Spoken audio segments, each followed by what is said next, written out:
There comes a moment when you look in the mirror, and the face staring back doesn't move like it used to. The smile feels borrowed, the eyes tired, faint, like someone else is living inside you.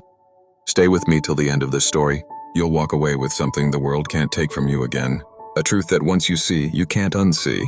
He used to know his name. He used to sign it on dreams like contracts with destiny.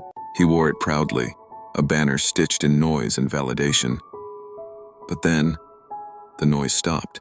The world forgot him, slowly, quietly, like a candle swallowed by its own smoke. At first, he panicked. He shouted his name in every place it once echoed, but no one turned around.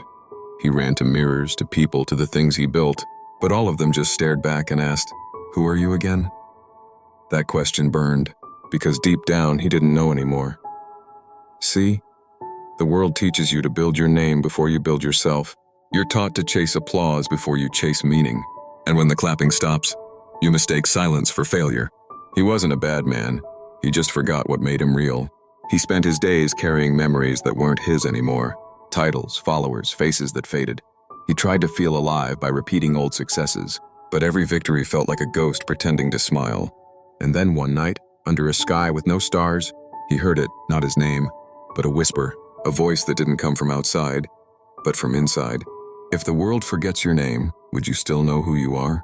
That question stopped his pulse, because it wasn't about identity anymore. It was about purpose. And for the first time in years, he was quiet. Not broken, quiet, not lost, searching. He realized maybe he had to forget his name to remember his meaning. That was the night the man with no name began his real journey. A journey not to find who he was, but why he was. He didn't know where he was going, only that he couldn't stay where he was.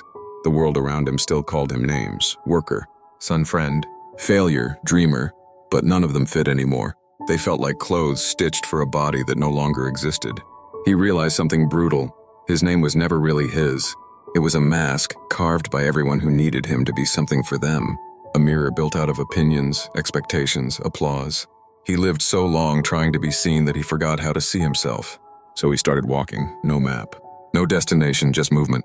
He walked through memories like ghost towns, past the job that once defined him, past the people who said, "You changed," past the old dreams that now felt like cages painted gold. The silence followed him everywhere. But then, somewhere between exhaustion and surrender, something inside began to wake. He started remembering pieces, not of his name, but of his fire. The nights he stayed up dreaming before anyone knew him. The times he worked for purpose, not permission. The moments he failed but still believed. That was the man he had lost. Not the name, not the title, but the why. He began to see that every person on earth carries two lives. The one they live, and the one that waits inside them, buried under shoulds and some days. He stopped chasing new success. He started burning the fake one. He let it all fall. The comfort, the image, the validation. People called him lost. He smiled, because being lost in the world sometimes means being found in the soul. He worked quietly now.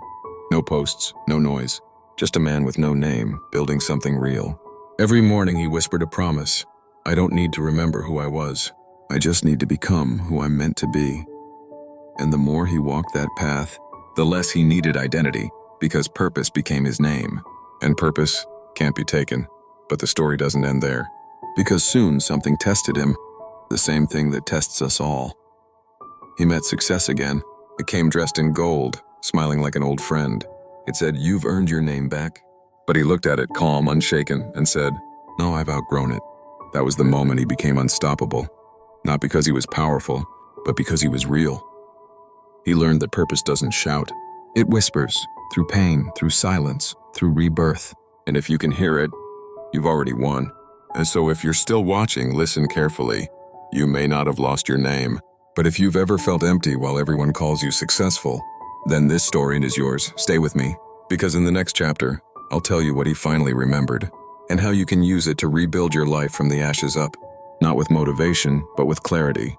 He thought remembering his name would bring peace, but when it finally came back, he didn't want it, because he realized it wasn't the world that took his identity. He gave it away, piece by piece. Every time he said yes when he meant no. Every time he hid his light just to make someone else comfortable.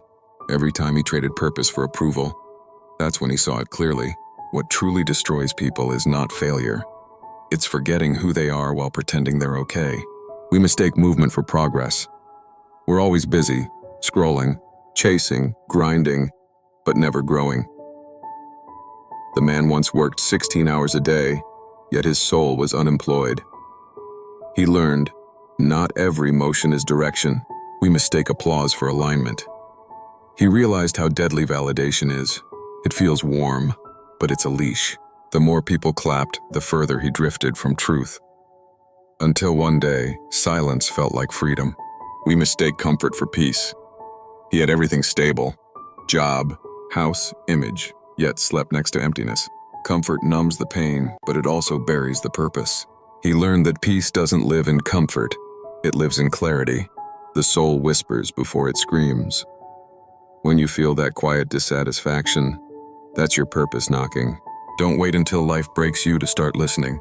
You are not your roles. Being a parent, worker, friend, that's what you do, not who you are. Who you are is the one who chooses those roles with intention. Healing doesn't mean becoming new, it means returning home. Every version of you that failed, broke, cried, still carries light. You're not broken, you're just buried. Sit in silence for 2 minutes, no phone, just breathe. Ask yourself one question: what really matters today?